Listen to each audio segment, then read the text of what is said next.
Sup les jeunes, aujourd'hui on est le 30 août 2018. Je vais prendre un peu de temps pour vous faire une leçon en cette belle après-midi sur les Volume Profiles, un indicateur très utilisé et versatile qui va vous permettre non seulement de pouvoir placer son stop loss, mais d'identifier les places où il y a eu plus de transactions, le plus de volume.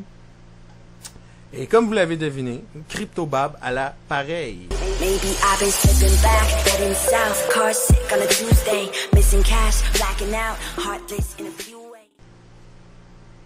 Ne perdons plus de temps, on va entrer dans le vif du sujet tout de suite. Donc, Volume Profile. On va commencer par le début. On va expliquer la terminologie qui est utilisée pour le Volume Profile. Évidemment, c'est un indicateur qui n'est pas dans la version gratuite de TradingView, ce qui est vraiment dommage parce que c'est un outil tellement utile qui va toujours s'appuyer sur des datas en temps réel. Donc, ça ne va pas prévoir ce que le marché va faire, mais ça va te dire exactement où ce que le marché est ou où ce que le marché a été. Donc, on va embarquer dans le vif du sujet à l'instant. Le HVN, donc les High Volume Nodes, c'est le point où il y a beaucoup de volume. Dans le fond, le volume, normalement, est un indicateur à la verticale qui va compter dans ces deux variables, le temps et le nombre de transactions. Donc, le nombre de transactions dans la journée, dans le temps, c'est ce qui fait les candles de volume qu'on a dans n'importe quel chart que tu ouvres. Dans le bas, tu as le volume. Bon, ça, c'est linéaire. À la verticale, c'est le volume conventionnel qu'on appelle. Et le volume profile, lui, ce qu'il va faire, il va pas faire une... comment dire, il va pas faire la relation entre le temps et le nombre de transactions, mais plus le nombre de transactions à un tel prix donné. Ce qui fait toute la différence entre le volume normal à la verticale puis le volume profile qui est à l'horizontale. Ça change tout.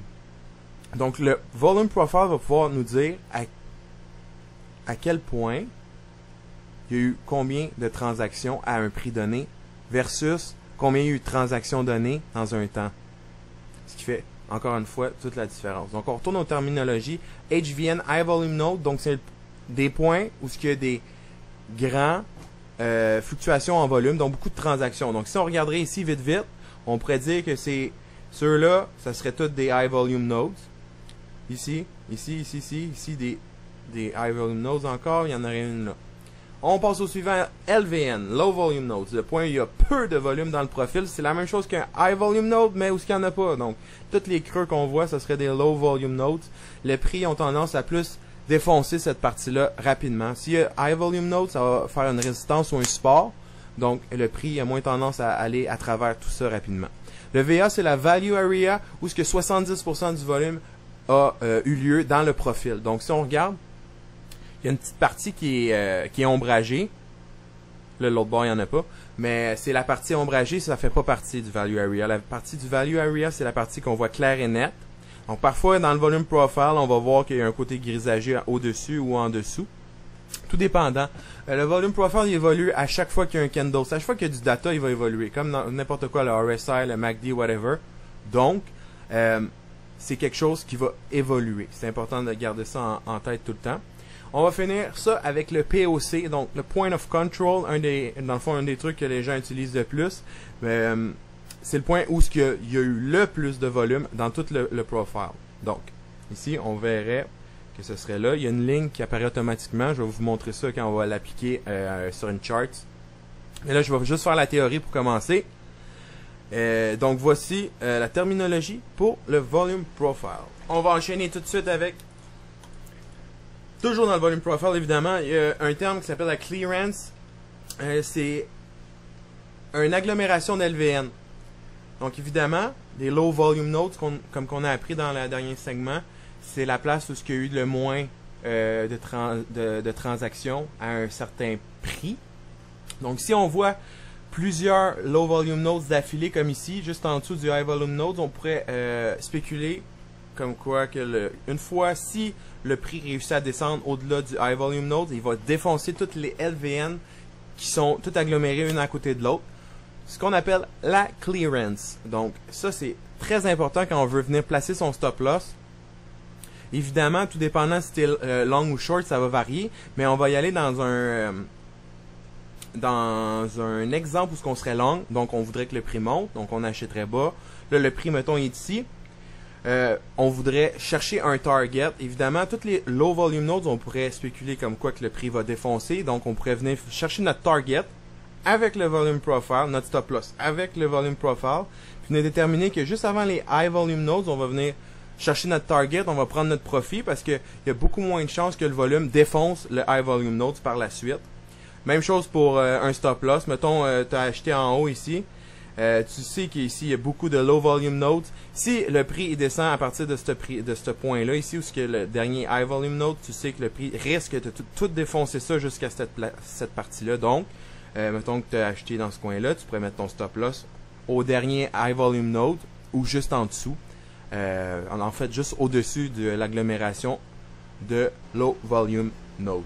Donc, on va regarder ça sur des charts en temps réel. Je vais vous montrer comment je set up mon volume profile. Personnellement, évidemment, c'est mes préférences à moi.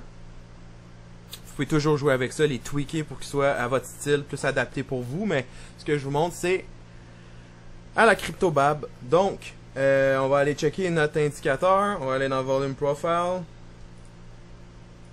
Ici, puis là, on a trois choses. On peut choisir Fixed Range, où ce que tu vas décider de tel point à tel point, puis c'est là que tu vas avoir ton volume profile.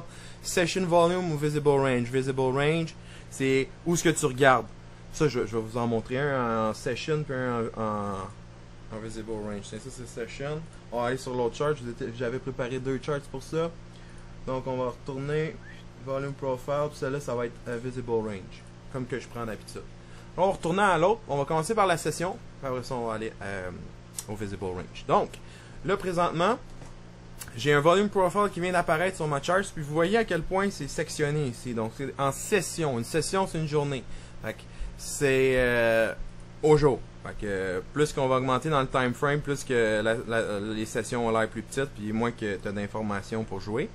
Fait que, mettons, on est sur un bas time frame. Là, on voit qu'il y a beaucoup de data. Donc, on va double-clic dessus pour pouvoir modifier les values qu'on veut. Moi, pour le row size, je vais tout le temps dans le 100. Qu'est-ce que ça va faire? Ça va ajouter de la pression. Regardez les petites lignes, là, comment ils vont devenir plus minces, plus élancées. Boom.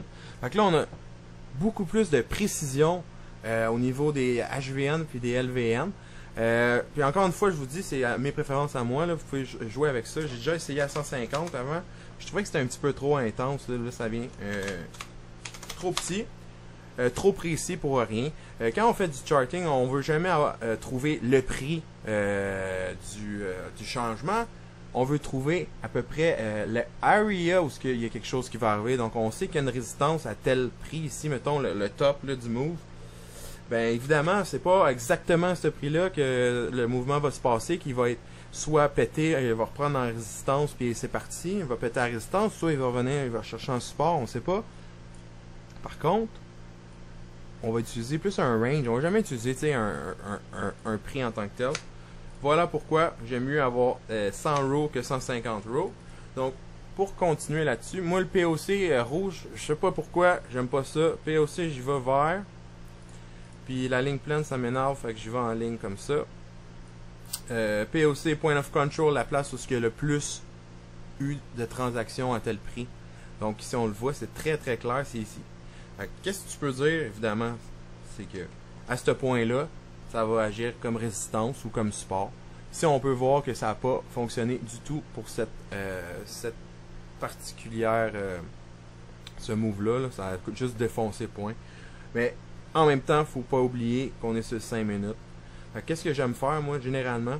En utilisant le session de même, on va enlever ça. Je vais sur 15 minutes. Là, je m'en viens voir toutes mes POC des sessions antérieures. Fait que je m'en viens ici, boum, je vais tout faire mes POC. Ça, comme ça, comme ça, comme ça.